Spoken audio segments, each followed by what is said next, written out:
माझ्या मागे म्हणायचे पांचजन्य ऋषिकेशो देवदत्तं धनंजय होण्रदं न महाशंख भीमकर्मावृकोदर. अनुवाद आणि तात्पर्य. श्री भक्तिवेदांत स्वामी श्रील प्रभुपाद यांच्या द्वारा श्रील प्रभुपाद की. भगवान श्रीकृष्णांनी आपला पांचजन्य नावाचा शंख वाजविला. अर्जुनाने त्याचा देवदत्त नामक शंख वाजविला आणि अतिदुष्कर कार्य करणाऱ्या वृकोदर भीमाने आपला पौंड्र नामक शंख वाजवला. तात्पर्य. भगवान श्रीकृष्ण यांचा या श्लोकामध्ये ऋषिकेश म्हणून उल्लेख करण्यात आलेला आहे, कारण ते समस्त इंद्रियांचे स्वामी आहेत. जीव त्यांचे अंश आहेत आणि म्हणून जीवाची इंद्रिय सुद्धा त्यांच्या इंद्रियांची अंशरूपे आहेत. निर्विशेषवादी जीवांना इंद्रिय का असतात हे समर्पकपणे सांगू शकत नसल्यामुळे ते जीवांना इंद्रियरहित किंवा निराकार असे संबोधण्यास उत्सुक असतात. सर्वांच्या हृदयामध्ये स्थित असलेले भगवंत जीवांच्या इंद्रियांचे मार्गदर्शन करतात. जीवांनी शरण यावे म्हणून ते इंद्रियांचे मार्गदर्शन करतात. पण शुद्ध भक्तांच्या बाबतीत मात्र ते स्वतः त्यांचे इंद्रिय नियंत्रण करतात. या ठिकाणी कुरुक्षेत्रावरील युद्धभूमीमध्ये भगवंत प्रत्यक्षपणे अर्जुनाच्या दिव्य इंद्रियांचे नियंत्रण करतात आणि म्हणून त्यांना ऋषिकेश या विशिष्ट नावाने संबोधण्यात आले आहे. भगवंतांना त्यांच्या विविध कार्यानुसार विविध नावे आहेत. उदाहरणार्थ त्यांचं नाव मधुसूदन आहे, कारण त्यांनी मधु नामक दैत्याचा वध केला आहे. त्यांचे नाव गोविंद आहे, कारण ते गायींना आणि इंद्रियांना आनंद देतात. त्यांचे नाव वासुदेव आहे, कारण ते वसुदेव पुत्र अवतरित झाले. त्यांचे नाव देवकीनंदन आहे, कारण त्यांनी देवकीचा माता म्हणून स्वीकार केला. त्यांचे नाव यशोदानंदन आहे, कारण त्यांनी वृंदावनमध्ये आपल्या बाललीला यशोदा मातेबरोबर केल्या. त्यांचे नाव पारसारथी आहे, कारण आपला मित्र अर्जुन याचा सारथी म्हणून काम केले. तसेच कुरुक्षेत्रावरील युद्धभूमीमध्ये अर्जुनाला मार्गदर्शन केले म्हणून त्यांना ऋषिकेश हे नाव पडले. या श्लोकामध्ये अर्जुनाचा उल्लेख धनंजय म्हणून करण्यात आलेला आहे, कारण विविध प्रकारच्या यज्ञागासाठी त्यांच्या थोरल्या भावाला जेव्हा धनसंपत्तीची आवश्यकता होती तेव्हा त्यांनी धन एकत्रित केले. याप्रमाणे भीमाला वृकोदर म्हटले जाते, कारण ज्याप्रमाणे तो हिडिंबासुरासारख्या वधासारखे अतिशय कठीण कार्य करू शकत होता, त्याचप्रमाणे तो अन्नभक्षणी करीत असे. म्हणून पांडव पक्षातील आरंभी भगवंतांनी वाजवलेल्या आणि नंतर इतर व्यक्तींनी विविध प्रकारच्या शंखाद्वारे उत्पन्न केलेल्या शंखध्वनीमुळे सर्व सैनिक युद्धासाठी उत्सुक झाले. विरुद्ध पक्षामध्ये महत्त्वपूर्ण असे काहीच नव्हते. त्या ठिकाणी परम मार्गदर्शक भगवान श्रीकृष्ण नव्हते की लक्ष्मी देवी नव्हती. म्हणून युद्धामध्ये त्यांची हार निश्चित होती आणि शंखध्वनीने हा संदेश घोषित केला.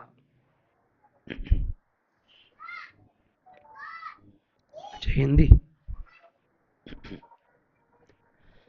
ओम ज्ञानतिमिरान्धस्य ज्ञानाञ्जनशलाकया चक्षुरुन्मीलितं येन तस्मै श्रीगुरवे नमः. श्रीचैतन्यमनोभीष्टं स्थापितं येन भूतले स्वयं रूप कदा मह्यं ददाति स्वपदान्तिकं. वन्दे अहं श्रीगुरौ श्रीयुतापदकमलं श्रीगुरुन् वैष्णवांश्च.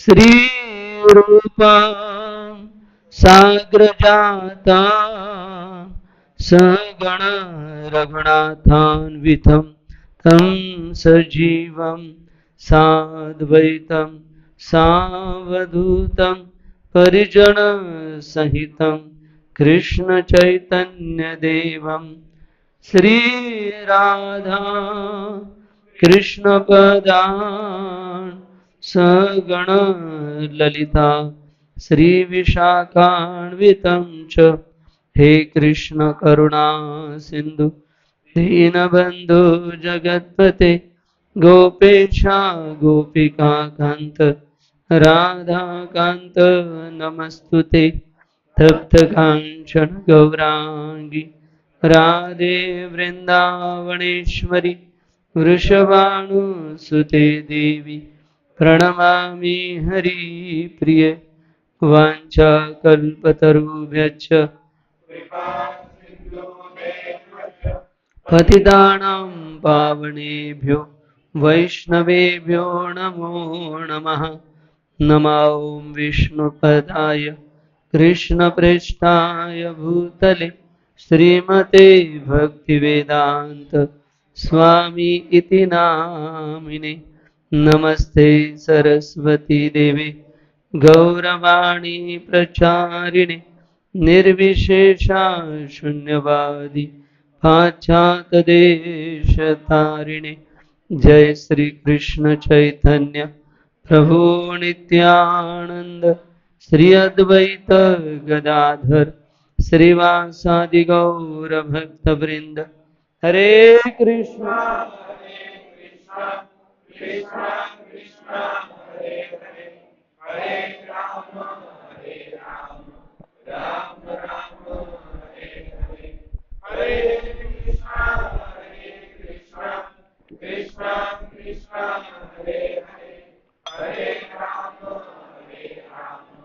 राम राम हरे हरे हरे कृष्णा कृष्णा कृष्णा हरे हरे हरे राम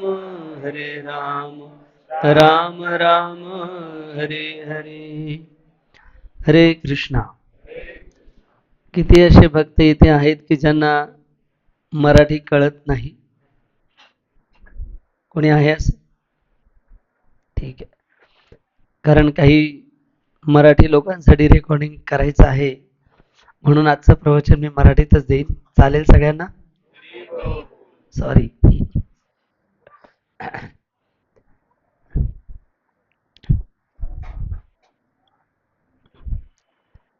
भगवान श्रीकृष्णांनी आपला पांचजन नावाचा शंख वाजवला. अर्जुनाने त्याच्या देवदत्त नामक शंख वाजवला आणि अतिदुष्कर कार्य करणाऱ्या वृकोदर भीमाने आपला पौंड्र नामक शंख वाजवला. श्रीमद भगवद्गीता अध्याय 1 श्लोक क्रमांक 15 याचं शीर्षक आहे अर्जुन विषाद योग. मूकं करोति वाचालं भंगुं लंघयिते गिरिं यत्कृपातमहं वन्दे श्रीगुरुदीनतारिणं परमानन्दमाधवं श्रीचैतन्य ईश्वरम्. हरे कृष्णा. तर आजच्या या साप्ताहिक सत्संग कार्यक्रमासाठी आपल्या सर्व भक्तांचं हार्दिक स्वागत आहे. गीतोपनिषद ज्याच्यामध्ये गीतेचं महत्त्व सांगितलेलं आहे. एक सुंदर श्लोक आहे. सर्व उपनिषदो गाओ दोग्धा गोपाल नंदना पार्थवत्सा सुधीर्भोक्ता गीता अमृत दुग्धम महत. जे काही उपनिषद आहेत या सर्व उपनिषदांची तुलना गायीप्रमाणे केली जाते. सर्व उपनिषद गाओ दोग्धा गोपाल नंदना. आणि या गायीचं दूध कोण काढत आहे? स्वतः भगवान श्रीकृष्ण. आणि जसं आपण पाहतो की गायीचं दूध काढण्याआधी वासरू जोपर्यंत गायीच्या समोर आपण धरत नाही तोपर्यंत ते दूध देत नाही. तर त्या प्रकारे भगवान कृष्णाने अर्जुनाला वासरू बनवलेला आहे. आणि आता हे सर्व उपनिषदांचं सार जे दुग्ध रूपामध्ये आपल्याला ज्ञान रूपामध्ये मिळणार आहे ते या श्लोकामध्ये सांगितलं की हे ज्ञान कोणासाठी आहे? दुग्धम गीतामृतम महत. जे अत्यंत ज्ञानी आहेत, बुद्धिमान आहेत आणि जे भगवंताचे भक्त आहेत त्यांनाच हे ज्ञान जे आहे प्राप्त होईल. तर आपण खरंच भगवंतांना प्राप्त करण्यासाठी प्रयत्न करत आहात आणि त्याचबरोबर बुद्धिमान आहात म्हणून भगवंतांनी आपली निवड या सत्संग कार्यक्रमासाठी केलेली आहे. त्याच्या या सत्संग कार्यक्रमामध्ये आपल्या सर्व भक्तांचं हार्दिक स्वागत. आज आपण या पहिल्या अध्यायातल्या 15व्या श्लोकामधल्या 5 विषयांवरती चर्चा करणार आहोत. 6 विषय आहेत. पहिला विषय आहे मागील श्लोकाचा म्हणजे 14वा श्लोक आणि 15वा श्लोक याचा संदर्भ काय आहे, हा पहिला मुद्दा आज आपण थोडक्यात चर्चा करू. दुसरा मुद्दा पांचजन्य भगवंतांच्या शंखाचं वर्णन इथे केलेलं आहे. असंही म्हणू शकले असते की भगवंतांनी शंख दिव्य शंख वाजवला. मग भगवंताच्या शंखाचं नाव पांचजन्य इथं देण्यामागचं कारण काय आहे, तर हा दुसरा आपण मुद्दा चर्चा करू. तिसरा, या श्लोकामध्ये पांचजन्य ऋषिकेशो भगवंताच्या एका विशेष नावाचा उल्लेख इथे केलेला आहे. तर ऋषिकेश या नावावरून भगवंत आपल्याला काय संबोधित करत आहेत आणि या ऋषिकेश शब्दाची व्याख्या आज आपण चर्चा करू. हा तिसरा मुद्दा. चौथा मुद्दा, अर्जुनाला धनंजय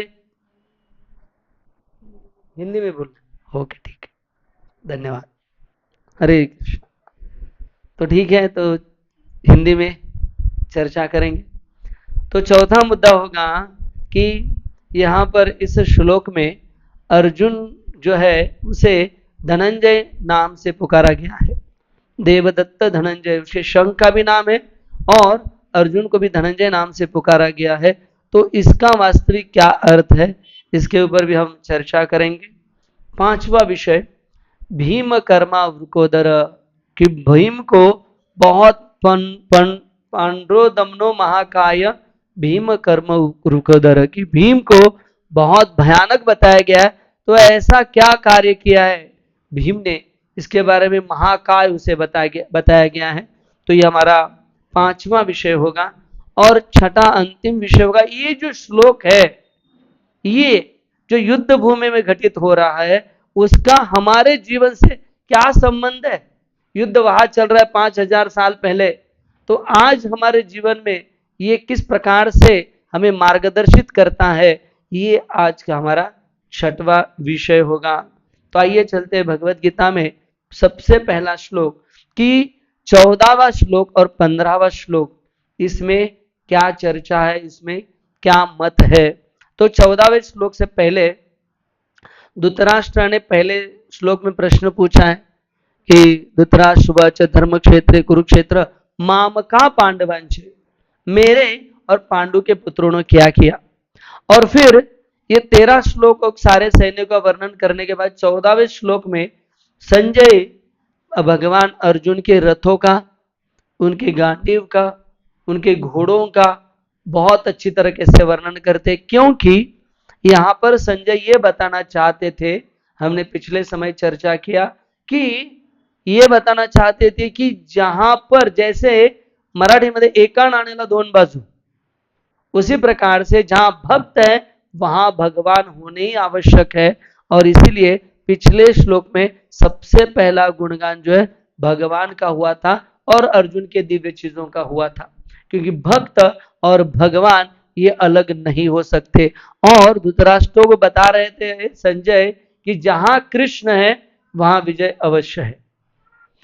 आज के श्लोक में बता रहे हैं कि ये जो शंख है इनकी महानता के द्वारा धृतराष्ट्र ये समझ लो कि तुम्हारे पुत्रों का विनाश अवश्य है, क्योंकि तुम्हारे जो पुत्र है वो अधार्मिक है.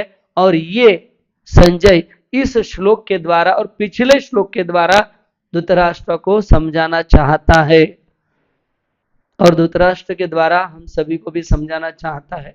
तो आइए, ये पिछले और इस श्लोक का समन्वय है संजय द्वारा कि अवश्य ही पांडव विजयी होंगे, ये बताना चाहते हैं इन श्लोक के द्वारा संजय धृतराष्ट्र को. आज इस श्लोक में दूसरा मुद्दा कि इस श्लोक पांचजन्य ऋषिकेशो, तो ये शंख का क्या विशेषता है. तो बहुत सुंदर कथा आती है. भगवान का जो धाम है वो नित्य और भगवान का धाम जो है वो सदैव चेतन है. तद न तद्मा सते सूर्या न शशांकन पावक यद्गतवाना निवर्तन्ते तद्धाम परम मम। मेरे धाम को सूर्य चंद्र प्रकाशित नहीं करते, वो प्रकाशित है, और इस संसार की हर एक जो वस्तु है वो वहां पर उसे एक व्यक्तिगत रूप है। चाहे आप घंटी ले लो, चाहे आप चामर लो, चाहे आप व्याजन लो, चाहे आप शंख लो, हर एक वास्तविक व्यक्ति का रूप आध्यात्मिक जगत में है। तो ये जो पांचजन्य नामक जो है वो भगवान का सेवक है, लेकिन भगवान के धाम में उसे भी ये अहंकार हुआ कि भगवान मुझे अपने ओठों से लगाते हैं। ये उसे अहंकार हुआ, और अहंकार वश, क्योंकि आध्यात्मिक जीवन में अहंकार नहीं चलता, वहां कृष्ण और कृष्ण ही केवल भोक्ता है। भोक्ता राम यज्ञ तपसाम सर्वलोक महेश्वरम सरहदम सर्वभूतानाम ज्ञात्वा माम शांति मृच्छति। कि भगवान अकेले भोक्ता है, लेकिन दुर्भाग्यवश जीव भोक्ता समझ जाता है अहंकार के वश। अहंकार विमूढ़ात्मा करता अहम इति मन्यते। और इसीलिए लक्ष्मी जी को सहन नहीं हुआ, और लक्ष्मी जी ने शाप दिया कि तुम इस संसार में जाकर एक शंख के रूप में वहां पर स्थित हो जाओगे। और वही पांचजन्य इस संसार में आकर ये जो है शंख के रूप में प्रस्थापित हुआ। कथा आती है भगवान कृष्ण की बाल लीलाओं में, जब भगवान कृष्ण 11 साल वृंदावन रहे, कंस का वध किया, और वध के उपरांत जब वसुदेव और देवकी माता से मिले तो उन्होंने सोचा कि ये बालक अभी गुरुकुल जाने योग्य है। और फिर कृष्ण और बलराम जी को उज्जैन में सांदीपनि मुनि जी का आश्रम आज भी है वहां पर, तो उस गुरुकुल में भगवान कृष्ण और बलराम को भेजा गया। स्वयं भगवान है, लेकिन हमें सिखा रहे हैं कि आध्यात्मिक जीवन में गुरु की बहुत आवश्यकता है। अगर गुरु नहीं तो आध्यात्मिक जीवन में हम लोग अग्रसर हो ही नहीं सकते। ये भगवान हमें सिखा रहे हैं। कई लोग इसको और गलत तरीके से प्रस्तावित करते हैं कि भगवान भी गुरु का आश्रय लेते हैं, इसलिए उसे सदगुरु कहते हैं, और सदगुरु का आश्रय भगवान से श्रेष्ठ होता है। इस प्रकार से बातावनी लोग करते हैं, लेकिन वास्तविकता हमें भगवान सिखा रहे हैं कि मैं भी मानव सदृश रूप में जब इस संसार में आता हूं तो मैं क्या करता हूं, गुरु का आश्रय लेता हूं। और फिर सांदीपनि मुनि का आश्रम कृष्ण और बलराम जी लिए, और वहां पर उन्होंने 64 दिन में सारी जो 64 कलाएं हैं वो अवगत कर ली। और फिर विदाई का समय आया। उस समय भगवान कृष्ण और बलराम जी पहुंचे सांदीपनि मुनि के पास, और उन्होंने कहा कि आप हमसे कुछ भी गुरु दक्षिणा मांग लीजिए। तो फिर सांदीपनि मुनि जानते थे कि कोई साधारण बालक नहीं है, तो उन्होंने कहा, क्योंकि उनका एक पुत्र प्रभास क्षेत्र में जब स्नान करने के लिए गए थे तो वो वहां पर डूबकर उसकी मृत्यु हुई थी। तो सांदीपनि मुनि ने कहा कि मुझे वो पुत्र मेरा वापस लौटा दो, यही आपके लिए गुरु दक्षिणा है। तो भगवान कृष्ण राखे कृष्ण मारे के, मारे कृष्ण राखे के। अगर भगवान ने तय किया उसको रखना है तो उसको कोई मार नहीं सकता, और भगवान ने तय किया इसको मारना ही है तो उसे कोई रोक नहीं सकता। तो फिर भगवान और बलराम जी पहुंचते प्रभास क्षेत्र में, और प्रभास क्षेत्र में समुद्र से पूछते हैं कि तुमने ये जो सांदीपनि ऋषि का पुत्र है उसे चुराया है, उसे हमें वापस लौटा दो। तो उन्होंने कहा समुद्र देवता ने कि मैंने नहीं चुराया, मेरे अंदर पांचजन्य नामक असुर है जो शंख के समान है, तो आप उस असुर ने उसे गिड़कृत या उसे खा लिया है, तो वही आपके पुत्र को सांदीपनि मुनि के पुत्र को जानता है।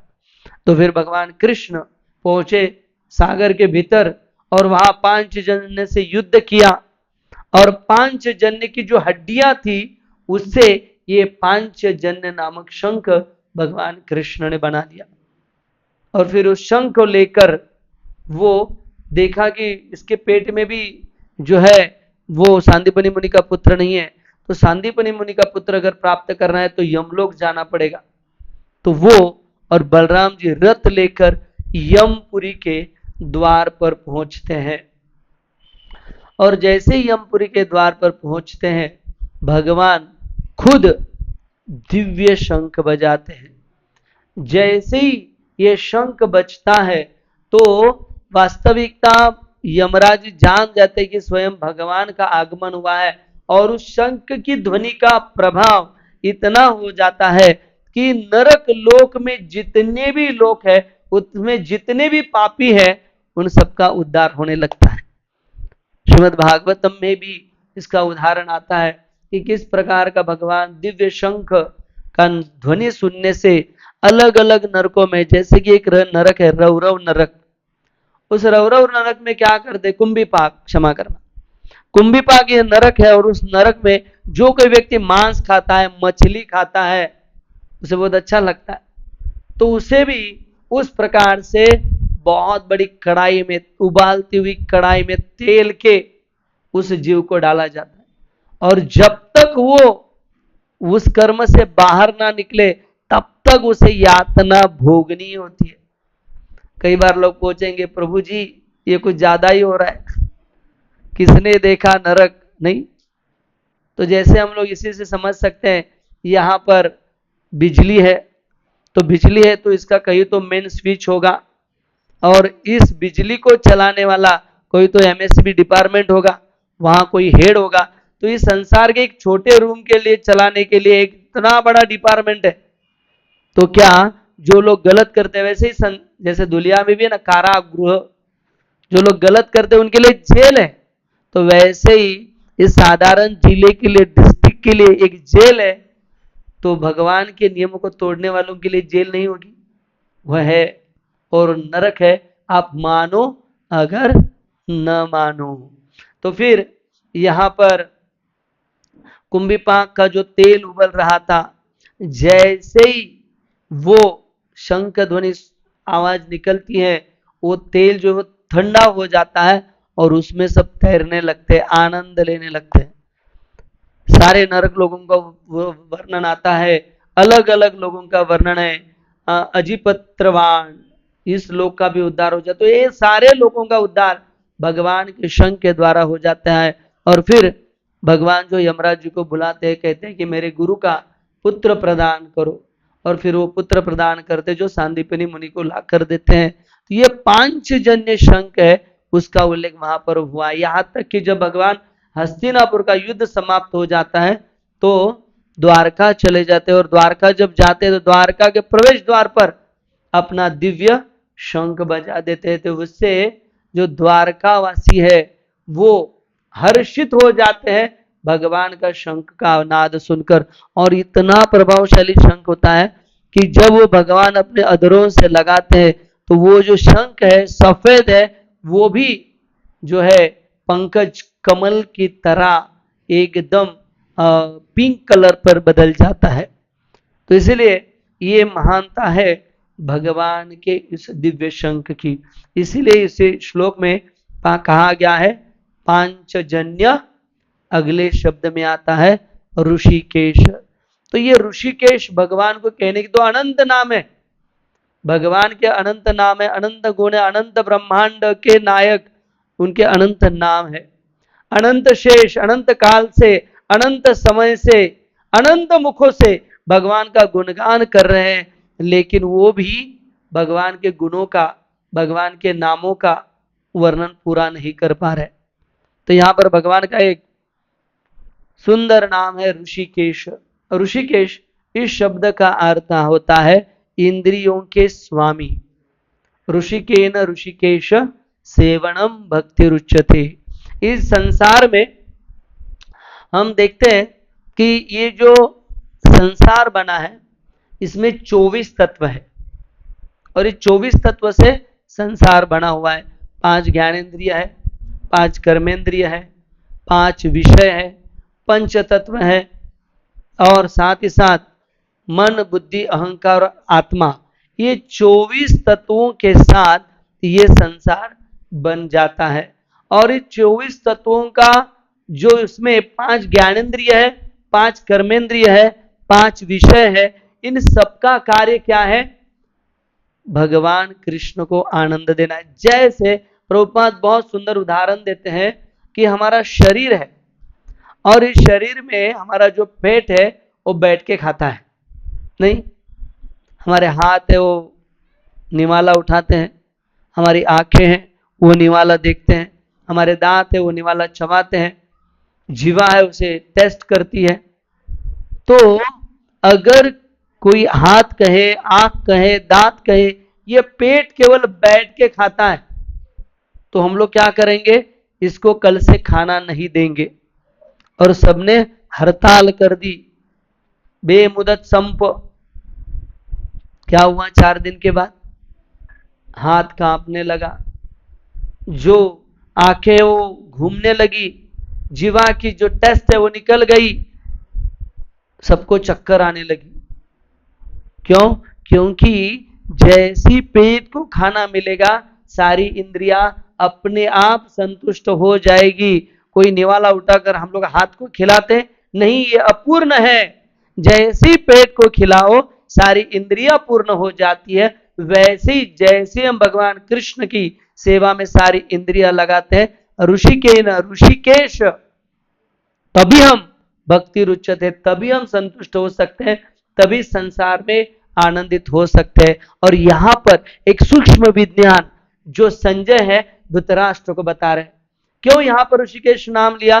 क्योंकि बताना चाहते हैं संजय कि पांडवों ने उनकी इंद्रियां भगवान की सेवा में लगाई है। ये जो पांचों पांडव है वो पूरी तरह भगवान की सेवा में लगे हुए, भगवान को संतुष्ट करने में लगे हुए, इसीलिए उन्होंने भगवान को अपने सेवा के द्वारा संतुष्ट किया है।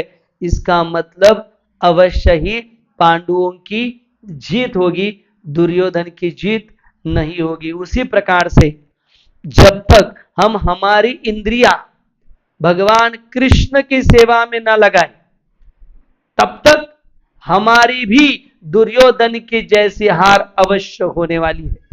इस संसार में चाहे भीष्म हो, द्रोण हो, कर्ण हो, कोई भी हो, हमारी इस संसार में हार अवश्य होने वाली है। आत्मेंद्रिय प्रतिवांछा तारे बले काम, कृष्णेंद्रिय प्रतिवांछा तारे बले प्रेम। जितना हम हमारी इंद्रियों के लिए काम करेंगे उतना हम लोग संतुष्ट रहेंगे। यहां आने से पहले मेरा प्रवचन था हळदीचा कार्यक्रम मध्ये, मुझे बुलाया गया था हल्दी का कार्यक्रम, हरी बोल। तो मैं गया और अपने को क्या मौका ही चाहिए, तो मैं बैठ गया और करीबन 250-300 लोग से ज्यादा ही थे, कम नहीं थे। तो सबको मैंने प्रश्न पूछा, क्या आप लोगों को आनंद चाहिए क्या? सबके हाथ ऊपर आ गए। क्यों? क्योंकि अभी तक वो शरीर को आनंद देने के पीछे लगे हुए। जब तक हम कृष्ण को आनंद नहीं देंगे तब तक हमारी इंद्रियां संतुष्ट नहीं होगी और इंद्रियां अलग अलग कार्यों में लग जाएगी। इसलिए भगवान की संतुष्टि के लिए यहाँ पर बता रहे संजय, हमें भगवान की सेवा में इंद्रियां लगाना है। अगर हम खुद की सेवा में लगाएंगे तो हम लोग क्या हो जाएंगे, दुर्योधन की तरह हम भी इस भौतिक संसार में हार जाएंगे। तो ये संजय धृतराष्ट्र को बता रहे हैं। फिर आगे चल के जो अगला मुद्दा है, देवदत्त धनंजय, ये शब्द भी आता है इस श्लोक में। तो देवदत्त शंख, ये भी क्यों नाम ले रहे हैं? और धनंजय की अर्जुन वो कह सकते थे, तो धनंजय नाम की व्याख्या भी श्रील प्रभुपाद यहाँ पर हमें बताते हैं। तो देवदत्त, जैसे हम लोग ने पिछले इसमें चर्चा की थी कि जब खांडव प्रस्थ का दहन हुआ और खांडव प्रस्थ में दहन होने के बाद अग्निदेव ने जो है एक दिव्य रथ दिया, सुंदर गांडीव दिया, जो भाते दिए, जिनके बाण कभी भी समाप्त नहीं होंगे। तो उसी खांडव प्रस्थ में एक मय दानव था। ये मय दानव जो था बहुत विशाल असुर था, और जब ये खांडव प्रस्थ को आग लगी तो वो उससे भागने लगा। और भगवान कृष्ण जानते थे ये मय दानव है और मय दानव जो है आगे बहुत खतरनाक होगा, इसीलिए भगवान कृष्ण खुद इस मय दानव को मारना चाहते थे। लेकिन मय दानव जानता था मैं कैसे बच पाऊंगा। उन्होंने क्या किया, वो गए और अर्जुन के चरणों में पड़े और अर्जुन को क्षमा मांगी कि हे अर्जुन, मुझे क्षमा कर दो, मेरी रक्षा करो, मैं आपको शरणागत हूं। और अर्जुन ने कहा कि तथास्तु, आपसे किसी से भय नहीं होगा, चिंता मत करो।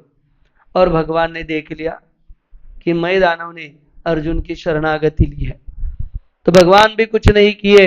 और फिर उस जो मय दानव था, उन्होंने उस खांडव प्रस्थ पे इंद्रप्रस्थ बना दिया। और इसी मय दानव ने ये जो दिव्य शंख है, देवदत्त नामक शंख जो था, वो अर्जुन को प्रदान किया। इसका उल्लेख इस श्लोक में कर रहे हैं।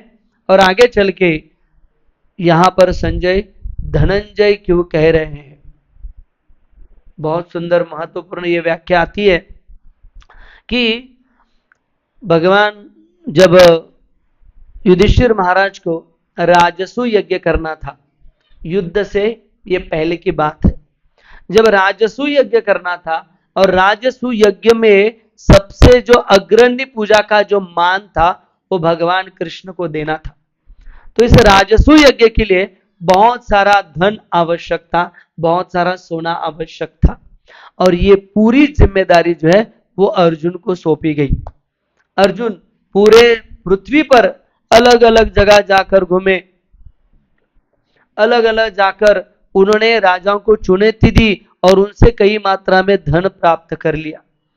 और फिर उन्होंने देखा कि कई, भगवान कृष्ण ने उन्हें बताया थी कि कई ऐसी जगहें हैं जिस जगहों पर कई सारे ब्राह्मणों ने, द्वापर युग की कथा है कि द्वापर युग में जो भी ब्राह्मणों को घर पे बुलाते थे यज्ञ के समय भोजन के लिए, वो ब्राह्मणों को सोने के प्लेट में परोसते थे। सोने का प्लेट, सोने की वाटी, सोने का चमचा। और वो जो थे ब्राह्मण, वो द्वापर युग के ब्राह्मण थे, वो उससे आसक्त नहीं होते थे। वो क्या करते थे, उन प्लेटों को फेंक देते थे, वाटी और सब चम्मच सोने का उसको फेंक देते थे। और फिर इसका एक बहुत बड़ा संचय जो था वो अर्जुन को प्राप्त हुआ था। और अर्जुन ने वो सारा धन, राजाओं से प्राप्त हुआ धन, ये सोने की जितनी भी थालियां, वो सब धन लाकर क्या किया, राजसु यज्ञ किया। और उस यज्ञ में भगवान कृष्ण को अग्रण्य पूजा का मान दिया। और इसीलिए अपने भाई के जो यज्ञ के लिए धन संचय करने वाले अर्जुन, इसके लिए उनका नाम क्या पड़ा, धनंजय। तो यहां पर प्रभुपाद हमें बता रहे हैं, इस संसार में हम भी धन इकट्ठा करने के पीछे लगे हुए हैं। करना चाहिए धन, लेकिन इतना नहीं भागना चाहिए कि उससे हमारी भक्ति जो है वो कई समस्या में आ जाए। भक्ति को समय ना मिले, भगवान की सेवा करने के लिए समय ना मिले, तो हमारे पास जो भी धन है वो क्या करना है, भगवान की सेवा में लगाना है। वास्तविक वही भोगता है, तभी वास्तविक वो धन की परिपूर्णता है। जैसे मैंने एक बार पढ़ा था कि जो भी हम धन लेते हैं, जो भी धन हमारे पास आता है, उसमें कई लोगों की आसक्तियां होती है। जिन जिन से वो धन आया हुआ है उनकी आसक्तियां उनमें होती है। और जब हम वो दान देते हैं तो धन क्या हो जाता है, शुद्ध हो जाता है। जब अच्छे कार्यों में लगाते हैं तो वो शुद्ध हो जाता है। और इसीलिए हमें भी यहाँ पर अर्जुन बता रहे हैं कि हमें भी धन को जो है वो भगवान की सेवा में लगाना है। और इसीलिए अर्जुन का नाम हुआ धनंजय। फिर यहाँ पर जो प्रवचन के अंतिम मुद्दे पर 2 मुद्दे बचे हैं, यहाँ पर चौथा आ जाता है वर्णन, पौंड्रो दमनो महाशंख भीम कर्म वृकोदर। तो यहाँ पर संजय बता रहे हैं कि पौंड्रो दमनो महाशंख, ये जो अभी पौंड्र नामक जो शंख है, ये साधारण शंख नहीं है, वो महाशंख है, बहुत बड़ा शंख है। पौंड्रो दमनो, ये जो शंख बजाया महाशंख, किसने बजाया, भीमकर्मा वृकोदर। तो यहां पर संजय जो है वो धृतराष्ट्र को चेतावनी दे रहे कि अर्जुन तो ठीक है, लेकिन यहां पर जो भीम है वो भी कोई साधारण व्यक्ति नहीं है। क्यों? क्योंकि भीम कर्मा, भीम के जो कर्म है, भीम ने जो कार्य किए हैं महाभारत के युद्ध से पहले, वो कोई साधारण कार्य नहीं है। भीम कर्मा वृकोदर, कि भीम के जो कर्म के द्वारा, तो वास्तविकता कर्म के जो हम लोग करते हैं वो तीन क्रियाओं द्वारा करते हैं हम लोग कर्म। पहला कर्म करते हैं वाणी के द्वारा, मैं जो बोल रहा हूं ये भी मेरा कर्म है, वाणी। उसके बाद है हमारा मन, ये भी मन के द्वारा भी हम कर्म करते हैं, वाणी और मन। और हमारा जो कर्म है यानी हाथ है, पांव है, इससे हमारी इंद्रियों से जो हम लोग कार्य करते हैं उसे भी कर्म कहा गया है। तो भीम वो व्यक्ति था, उसने मन के द्वारा, इंद्रियों के द्वारा और बताया गया कि वाणी के द्वारा भी बहुत भयानक कार्य किया हुआ है। जैसे कि बताया गया है कि वाणी के द्वारा या मन के द्वारा, पहले मन पे आ जाते हैं, तो मन के द्वारा कैसे भीम कर्म कार्य करते थे, भयानक कार्य करते थे। तो राजस्व यज्ञ में जब भगवान कृष्ण को अग्र पूजा का मान दिया जाता है, तो वहां पर शिशुपाल है, और शिशुपाल जो है वो भगवान से इतना द्वेष करता है, इतना द्वेष करता है कि जन्मता ही वो भगवान का द्वेषी था। और भगवान ने उसके मां को वचन दिया था, अगर इसने सेंचुरी मारी तो फिर ये हरि बोल कर दूंगा, इसको नॉकआउट कर दूंगा, आउट कर दूंगा, तब तक ये कुछ कार्य ना, ये गलती ना करे। तो यहां पर जब राजस्व यज्ञ होता है तो वो भगवान को जो गालियां देने लगता है, तो जैसे ही कुछ गालियां भीम सुनने लगते हैं तो भीम क्रोधित हो जाते हैं, और इतने भयावह क्रोध हो जाते हैं तो भीष्म पितामह देखते, बोलते नहीं है लेकिन मन में भगवान कृष्ण का ये द्वेष कर रहा है, मैं इसे छोड़ूंगा नहीं, तो मन में क्रोध कर रहे भीष्म जान जाते, और भीष्म जानकर वो जाकर भीम को पकड़ लेते हैं ताकि ये यहाँ पर कुछ खून खराबा ना करे। और भीष्म की ये भी इच्छा है आज इसको सेंचुरी मार ही दे दो। तो मन के द्वारा भीम जो भयानक शिशुपाल को मारने के लिए चल रहे थे, तो ये मन के द्वारा कार्य का वर्णन शास्त्रों में आता है। फिर वाणी के द्वारा, तो भीम की वाणी इतनी भयानक थी, और उसमें उस वाणी में बताया गया है कि हनुमान जी जो रथ के ऊपर बैठे थे वो भी वाणी का क्या करते थे, उसमें मिश्रण कर देते थे, तो इतना भयानक उसका प्रभाव होता था। तो कई सारे कौरव जो थे इतने जैसे वाणी को सुनते थे बेहोश हो जाते थे, या मलमूत्र त्यागते थे, या कई तो वो मृत्यु को प्राप्त होते थे। इतनी भयानक गर्जना युद्ध भूमि में भीम करते थे। कई बार ऐसे होता था कि नकुल सहदेव थक जाते थे युद्ध करते करते, और कई सैनिक रहते थे तो इनसे लड़ते लड़ते थक जाते थे, तो भीम को कहते थे भीम, तो भीम आवाज जैसे ही करते थे जितने भी थे वो गायब, मर जाते थे, बेहोश हो जाते थे। तब तक कुछ समय के लिए नकुल और सहदेव विश्राम करते थे और फिर युद्ध चालू कर देते थे। तो इतना आवाज वाणी के द्वारा वो कार्य करते थे। भीम कर्मा बहुत भयानक कार्य वो करते थे, और अपने इंद्रियों के द्वारा उन्होंने बहुत भयानक असुरों को मारा है। जैसे कि महाभारत में कई सारे वर्णन, उसमें एक बहुत सुंदर वर्णन कि कैसे मारा कीचक को। तो ये जो कीचक था, भगवान जब ये पांडव जो थे वो 12 साल का वनवास और 1 वर्ष का अज्ञातवास, तो एक वर्ष के अज्ञातवास में क्या होता था, पांडवों को ऐसी जगह रहना है कि कौरव ना जान जाए, और कौरवों ने जान लिया कि ये पांडव है तो वापस 12 साल वनवास और 1 साल अज्ञातवास। तो वहां पर विराट नगरी में ये जो 5 भी पांडव वो विराट राजा के परिवार में, राज्य में कार्य करने लगे। और द्रौपदी भी, तो द्रौपदी का नाम हुआ सैरंद्री, भीम का नाम हुआ वल्लभ, युधिष्ठिर का नाम हुआ कंक, अर्जुन का नाम हुआ बृहद नला। वो एक नपुंसक की तरह वहां पर कार्य करते थे, क्योंकि उर्वशी के द्वारा शाप था अर्जुन को, 1 साल के लिए तुम नपुंसक बनोगे। तो वो वहां पर बृहन्नला के इसमें उनकी जो पुत्री थी उत्तरा, उनको क्या सिखाते थे, नृत्य सिखाते थे। तो हुआ यूं, ये जो कीचक था वो बहुत भयानक असुर था, यानी भयानक बड़ा शक्तिशाली वीर था। और इसकी नजर पड़ी सैरंध्री यानी द्रौपदी के ऊपर, और द्रौपदी को प्राप्त करने का वो प्रयास कर रहा था।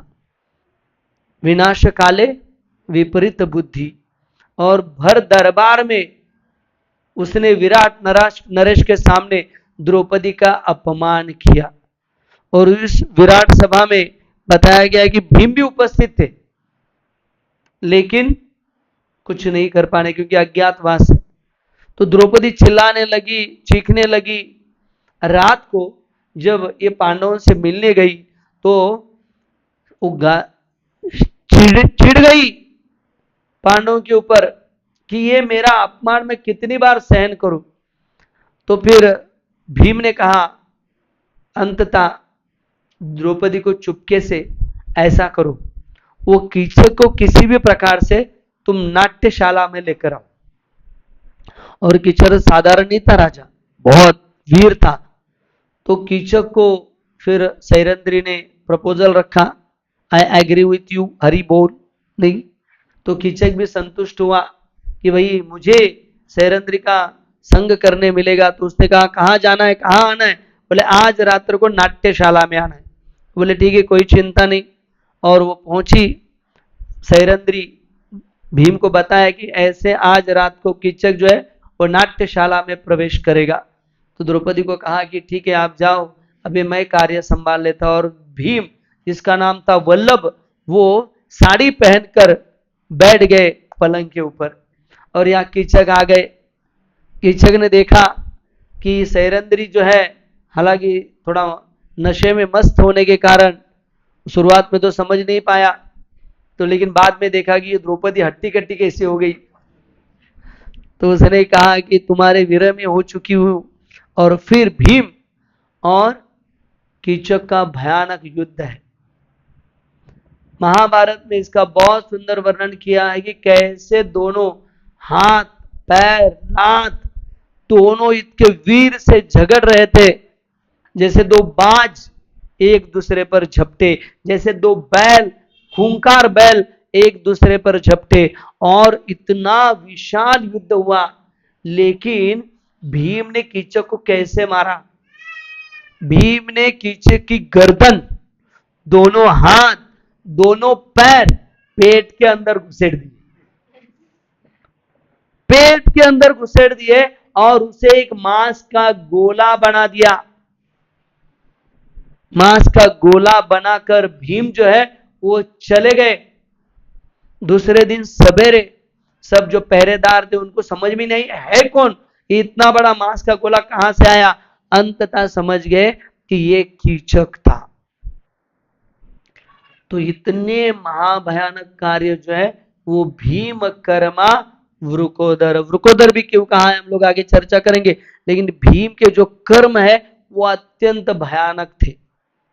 जब लाक्षागृह में पांडवों को मारने का प्रयास किया और माता कुंती को मारने का प्रयास किया, तो विदुर जी की आज्ञा के ऊपर लाक्षागृह से ये सब निकल गए। लेकिन विदुर जी का मत था कि जल्दी आप किसी के सामने मत आना। तो फिर उसी समय भी ये सारे पांडव और जो माता कुंती है वो अलग अलग गांव में विहार कर रहे थे। तो एक चक्र ग्राम में पहुंचते हैं और एक ब्राह्मण के घर पे वो आश्रय लेते हैं। तो एक दिन सवेरे जब उठते हैं तो वो देखते हैं कि ब्राह्मण पत्नी है, ब्राह्मण के बच्चे, वो सब रो रहे हैं। तो कुंती कुतूहल से पूछती है कि आप रो क्यों रहे हो, ऐसी क्या समस्या हुई है?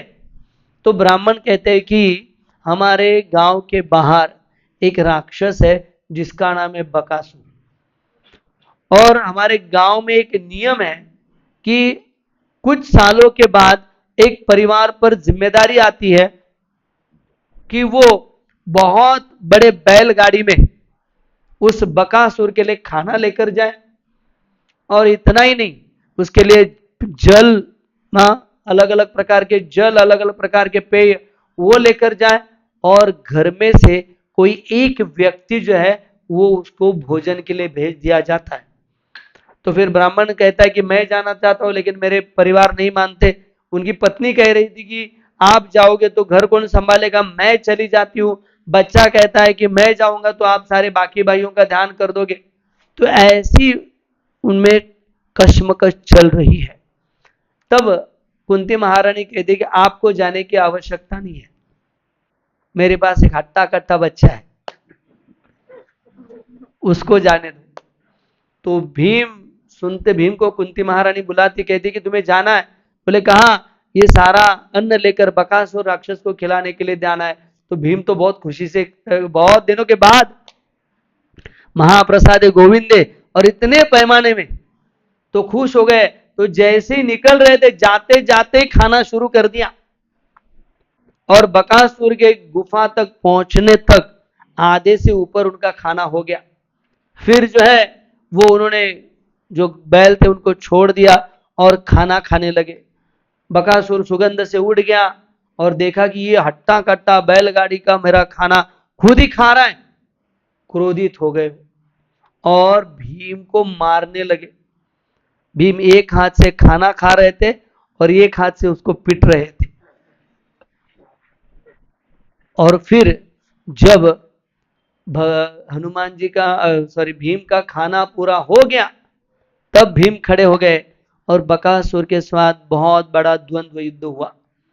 कई पेड़ उखाड़ कर एक दूसरे पे मारे गए, पत्थरों से मारे गए, और फिर अंतिमता मुष्टि युद्ध में बकासुर को भी, बकासुर असुर था उसको भी भीम ने क्या कर दिया?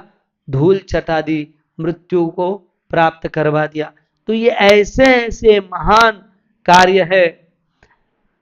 महाभारत के युद्ध में भीम कर्मा वृकोदर कितने भयानक कार्य करते थे भीम।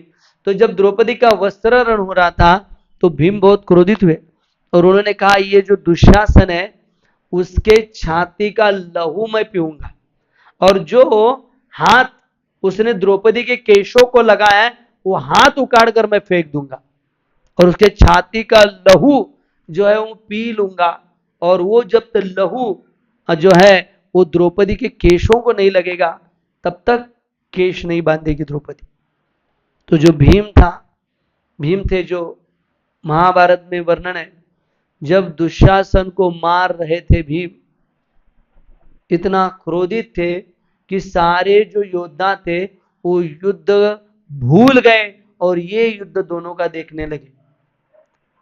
इतना भयानक तरीके से मारा है कि एक पैर पेट पे रखकर और उसके हाथ को मरोड़ते हुए दुशासन के दोनों हाथ शरीर से अलग करके फेंके, और छाती को फाड़कर भीम ने क्या किया है? उसके लहू का भीम कर्म वृकादर। तो ये भीम जो है वो बहुत भयानक कार्य करने वाला व्यक्ति है। इसके द्वारा फिर धृतराष्ट्र को समझा रहे हैं कि केवल अर्जुन ही नहीं, कृष्ण ही नहीं, भीम भी है। तो हे धृतराष्ट्र संभल जाओ, आपके पुत्रों का विजय नहीं होने वाला है। तो अभी भीमकर्मा वृकोदर, ये भी नाम बहुत महत्व का है। वृकोदर का अर्थ ये प्रभुपाद तात्पर्य में बताते हैं, उनका जो उदर की जो अग्नि है, हमारे शरीर में अलग अलग प्रकार की अग्नि होती है, उसमें जो वैष्णवार अग्नि है, वैश्ववनार जो अग्नि है वो डाइजेशन का काम करती है। हम जो भी खाते हैं उसको बाहर पचाने के लिए ये अग्नि कार्य करती है। तो ये जो अग्नि थी, वैष्णवानार जो अग्नि थी, वो इतनी भयानक मात्रा में भीम के पेट में थी कि जब पांडव भोजन करते थे तो नियम ये था, 5 पांडव में से 4 पांडव और कुंती, इन सबका जब भोजन होता था तो ये 5 एक बाजू में और भीम एक बाजू में, तो ऐसे सबका डिवाइड हो गया। सबका डिवाइड होने के बाद जितने उनमें से भी इन लोगों का आधा आधा, भीम अकेले खाते थे और उसमें भी पूछते थे कोई है जो खाना नहीं चाहता तो मैं तैयार हूं। क्योंकि उनके अंदर जो अग्नि है, कई बार हमारे होते हैं ना पेट के अंदर जो है, हाँ, जैसे हम लोग कई बार, एक बार प्रसाद के लिए ब्रह्मचारी गए थे और वो जो सामने भक्त थे वो बांट ही रहे थे। तो हमारे एक ब्रह्मचारी ने कहा, प्रभु जी मी वृकोदर नहीं है, वीक उदर है, वीक उदर, जो खाता हूं वो डाइजेस्ट नहीं होता। तो इसीलिए जब एकादशी आ जाती थी, वृकोदर यानी उनकी अग्नि बहुत तीव्र थी, इसके लिए कितना पचाते थे वो। और प्रभुपाद लिखते यहां पर कि वैसे महान कार्य भी वो करते थे।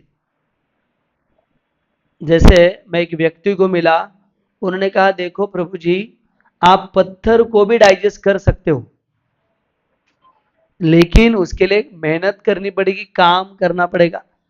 आप खेतों में काम करो, भागो, एक्सरसाइज करो, तो क्या होगा, आपके अंदर की जो अग्नि है वो प्रज्वलित हो जाएगी और कुछ भी डालो वो पचा देगी।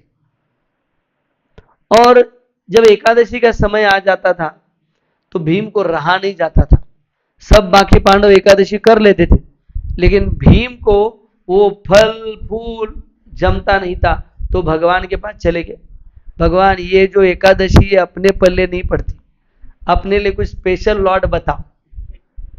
तो भगवान ने कहा कोई चिंता नहीं है, जून महीने में एक एकादशी आती है, पांडव निर्जला एकादशी, खाली साल में वो एकादशी आप पालन करो, बस सारे एकादशी का फल आप लोगों को प्राप्त हो जाएगा।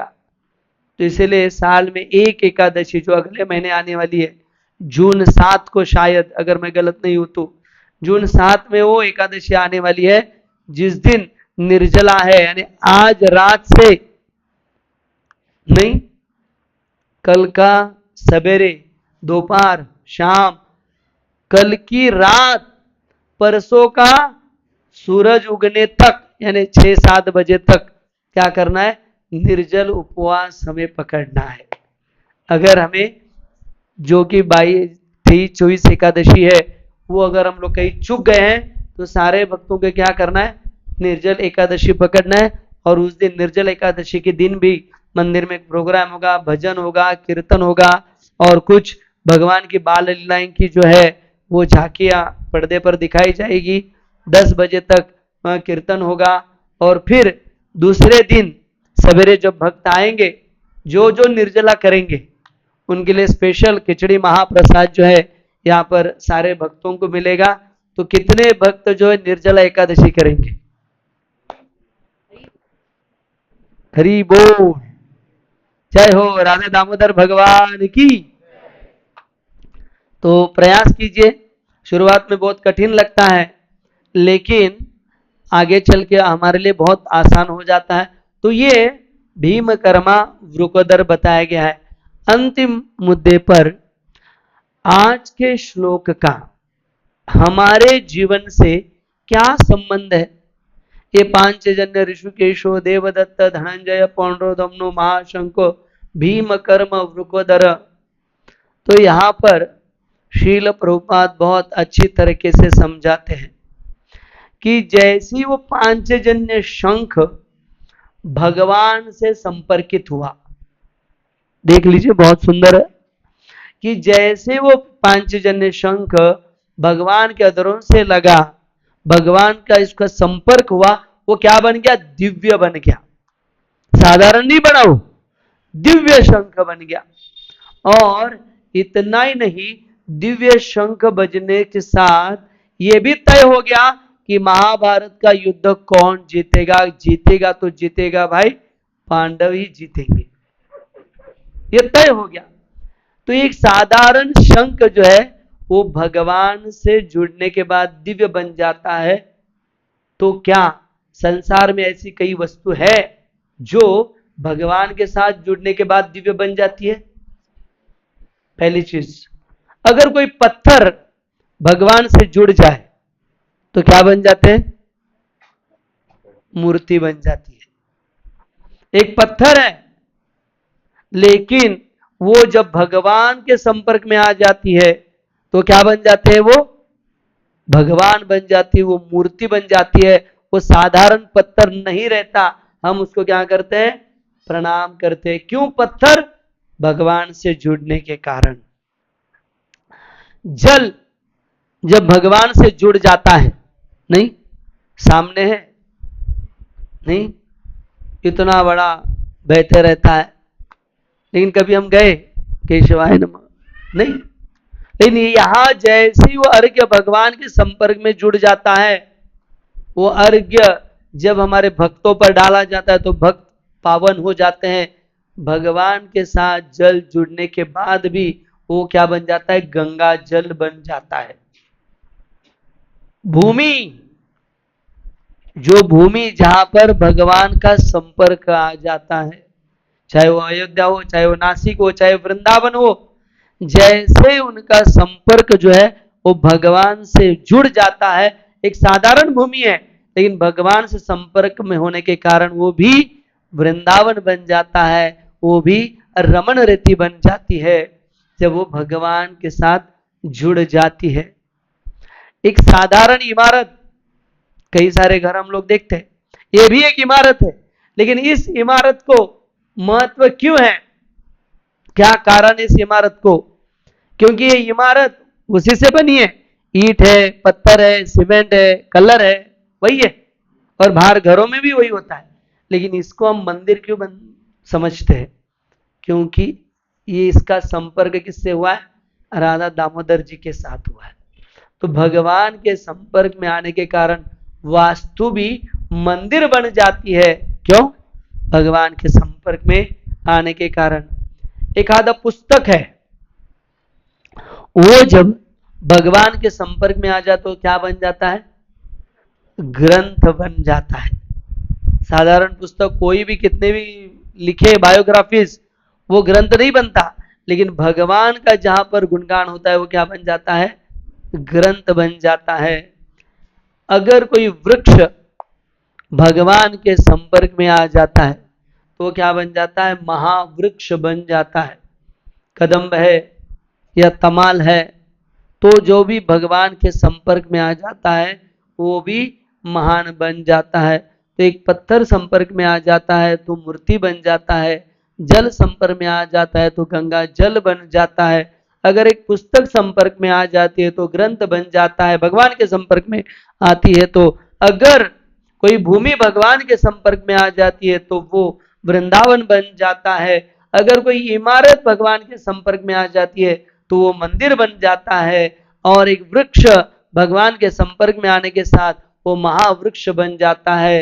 अगर कोई जीव भगवान के संपर्क में आने के बाद क्या वो भगवान का असीम भक्त नहीं बन जाएगा? असीम भक्त बन जाएगा।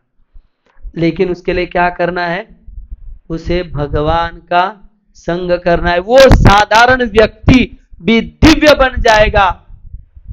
स्वयं भगवान भगवत गीता में कहते हैं, कौन सा श्लोक है? स महात्मा सुदुर्लभ बहुनाम जन्मनाम यन्ते ज्ञानवान प्रपद्यन्ते वासुदेव समिति स महात्मा सुदुर्लभ। भगवान भी उसे महात्मा कहते हैं जब कोई भगवान के संपर्क में आ जाते हैं। तो इसलिए हम भगवान के संपर्क में आ रहे हैं, लेकिन भगवान के संपर्क में इस शरीर से सेवा से आना है, लेकिन एक मुख्य विधि है जिससे हम भगवान के और नजदीक आ सकते हैं, और वो है भगवान का नाम का जप। हरे कृष्णा कृष्णा कृष्णा हरे हरे, हरे राम राम राम हरे हरे। जब तक हम भगवान के संपर्क में नाम के रूप में नहीं आते, भगवान का नाम हमारे जीवन से नहीं लेते, तब तक हम भगवान से जुड़ नहीं जाएंगे। और जब तक जुड़ नहीं जाएंगे तब तक हम भी दिव्य नहीं बनेंगे, और इस जन्म मृत्यु के चक्र में हम लोग केवल दुख क्लेश भोगते रहेंगे। इसलिए हमें 84 लाख योनि के बाद जो मनुष्य देह मिला है, इस मनुष्य देह की परिपूर्णता करना है तो क्या करना होगा? भगवान से जुड़ना होगा। तो आइए भगवान से जुड़ते हैं कीर्तन के माध्यम से। हरे कृष्णा कृष्णा कृष्णा हरे हरे, हरे राम राम राम हरे। बोलो भगवद गीता की, निधाय गौर प्रेमानंदे, हरि हरि बोल। तो